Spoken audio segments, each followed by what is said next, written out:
Всем привет! Сегодня мы с вами будем готовить домашнюю колбасу, очень нежную и ароматную. Для этого нам понадобится мясо. У меня это свиная шейка. Вы можете сделать колбасу из любого другого мяса. Мясо хорошенько промываем, и его нужно высушить. Я сушу при помощи бумажных полотенец. Вот такие вот кусочки. У меня 2 куска общим весом 2,5 килограмма. Я не стараюсь взять слишком постное мясо, потому что когда в колбасе есть некоторое количество жира, то есть она получается жирком, она получается более сочной. Поэтому я беру либо шейку, либо окорок, либо лопатку. Ну и также делаю из курицы. Тоже очень нравится, тоже получается очень нежная колбаса. На каждый килограмм мяса я беру 20 грамм соли. Здесь у меня 2,5 килограмма, поэтому соли я беру 50 грамм. И столовую ложку моей любимой приправы сухая аджика. Вы можете взять совершенно любую приправу, та, которая вам больше нравится. И 2-3 зубчика чеснока. Больше я ничего добавлять не буду. Еще нам понадобится какая-то мисочка, чтобы туда уместилось все наше мясо. Его мы будем мариновать 2-3 суток. Ну, конечно, дело вкуса. Можете мариновать и меньшее количество времени. Можете дать постоять ему, ну, хотя бы ночь. Но чем дольше маринуется мясо, тем вкуснее и нежнее получится наша колбаса. Мясо я режу сначала на ломтики, не толще 1 сантиметра. И потом каждый ломтик буду разрезать на полоски. Можете прокрутить его через мясорубку с крупными отверстиями. Посмотрите, мясо я измельчаю специально вот такими вот длинными тонкими полосками. Потому что при таком способе нарезки оно очень хорошо при замесе переплетаются между собой кусочки, и колбаса получается более плотной, даже если мы ее не туго набьем. Поэтому резать лучше не кубиками, а именно вот такими вот длинными полосками. Мясо, конечно же, взять лучше свежее, но вполне подойдет и медленно размороженное в холодильнике мясо. Чуть не забыла сказать, соль я использую обычную поваренную соль, не йодированную. Нитритную соль я не использую. Что я ее готовлю, как правило, побольше, ну, чтобы, если уж возиться, так 1 раз. Какую-то часть оставляю для еды, а остальную колбасу я замораживаю, уже готовую. И потом, по мере того, как колбаса заканчивается, достаю батончик, кладу его в холодильник на разморозку. И я вам скажу, что вкус колбасы совершенно не портится при этом. Ни вкус, ни консистенция. Она не становится ни водянистая и не сухая. Абсолютно точно такая же колбаса. Поэтому стараюсь использовать поменьше химии и использую только обычную соль. Никого к этому не призываю. Вы можете использовать соль обычную и нитритную соль в пропорции 1 к 1. То есть, если вам надо 20 грамм соли, 10 берете нитритной и 10 поваренной. Отправляем чеснок к мясу. Туда же высыпаем специи и соль. На первый раз нам достаточно мяса просто хорошо перемешать с солью и приправами, чтобы оно просолилось равномерно. Слегка утрамбовываем. Закрываем крышкой и убираем в холодильник солиться. Итак, простояло мое мясо около 30 часов, то есть сутки с небольшим. Теперь мне нужно часть этого мяса измельчить на фарш. Можно сделать это с помощью мясорубки, но мне не хочется ее доставать. И я поэтому измельчу в мельничке. Это делается для того, чтобы в нашей колбасе были не только крупные такие вот волокна, но еще и мелкие частички, которые заполнят пустоты, если они вдруг где-то образуются. Теперь нам нужно два вида мяса, фарш и кусочки, смешать. Причем смешать очень интенсивно. На самом деле для этого существует несколько способов. Можно все это выложить в плотный полиэтиленовый мешок и в буквальном смысле слова колотить этим мешком по столу или по какой-то другой поверхности, чтобы мясо как бы отбилось. Если же вы вымешиваете его руками, то вот так вот как бы сквозь пальцы пропускаете, чтобы оно все у нас скреплялось, сцеплялось в единую плотную массу. Вот так вот хорошенько его как бы давим. И делать это надо будет до тех пор, пока все мясо не склеится в один комок, который разорвать будет не очень-то удобно. Чем тщательнее мы это сделаем, тем плотнее будет наша колбаса. Теперь я весь готовый фарш, я его разделю на части. Можно воспользоваться весами, чтобы колбаски получились идеально одинаковыми по весу. Так, ну вот такие как бы котлетки из них большие делаем. Стараемся сделать так, чтобы там не осталось кусочков, не прижатых друг к другу, чтобы не образовались в колбасе пустоты. То есть просто его вот так вот хорошенько уплотняем.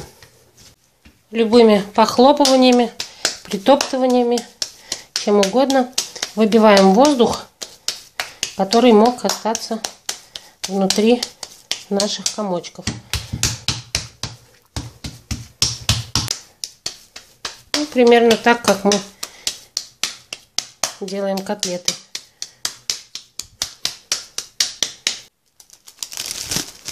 Осталось начинить мясом, готовым фаршем оболочку, ту, которая у нас есть. У меня это будет обычный пакет для запекания, который я нарежу вот на такие вот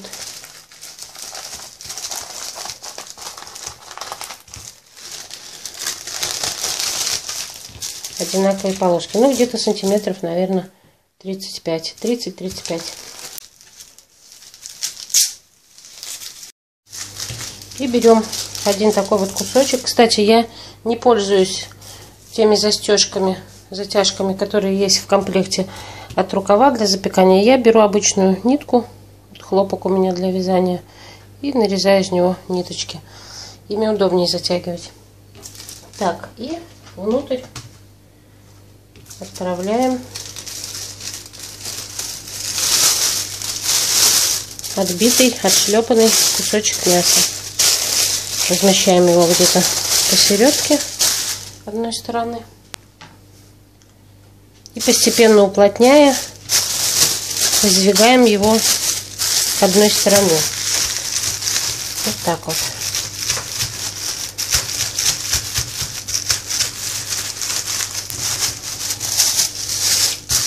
Уплотнили. Закручиваем плотненько.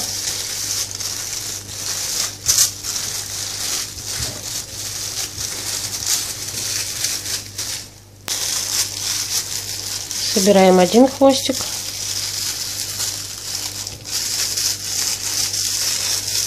Завязали. И теперь со второй стороны собираем все и начинаем закручивать, тем самым уплотняя колбасу, и она вся будет сдвигаться, и все мясо будет сдвигаться к первому кончику.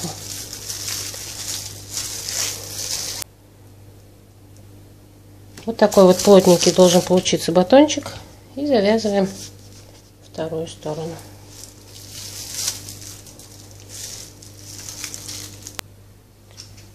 Подвешивать свои батончики я никуда не буду, поэтому кончики ниток обрезаю. И лишний целлофан тоже. Вот такие вот у меня получились колбаски. И теперь я их опять уберу в холодильник. Еще на сутки. Если вам не подходит такой длительный процесс приготовления колбасы, то совсем не обязательно готовить ее на 3 сутки, как у меня получится. Вы можете сократить время до минимума, например, засолить мясо часов на 12, сформировать колбасу и дать ей еще хотя бы ночь. И потом уже готовить.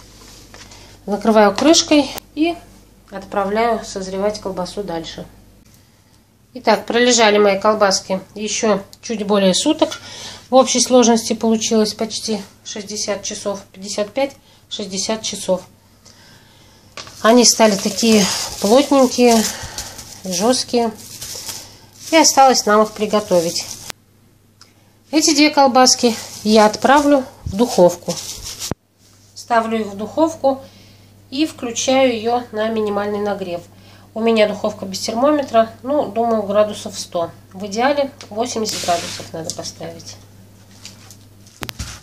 Оставшиеся 2 колбаски мы будем варить. Варить их можно в кастрюле. У меня будут вариться в мультиварке. Почему в мультиварке? Потому что очень удобно. Выставляется время, выставляется температура и отпадает необходимость в постоянном контроле. Я их положила в холодную воду. Сверху, если они у вас всплывают, можно чем-то придавить. Закрываем крышкой, выставляем температуру 70-80 градусов и варим 2-3 часа. Итак, колбаски мои варились 3 часа. Которые в духовке стояли, те готовились всего 2 часа, потому что там температура выше, чем 80 градусов. Теперь колбасу нужно быстро охладить. Я ее помещаю в пакет и пакет в ледяную воду или просто в лед. Колбасу из духовки я уже остудила и убрала в холодильник. Остывает она очень медленно, так что наберитесь терпения. Воду время от времени нужно менять, потому что она тоже нагревается. После того, как колбаса почти полностью остынет, ее нужно будет убрать в холодильник на несколько часов, ну хотя бы часов на 5. Пролежала моя остывшая колбаса 1 ночь в холодильнике. Это колбаса из духовки. Такая она плотная.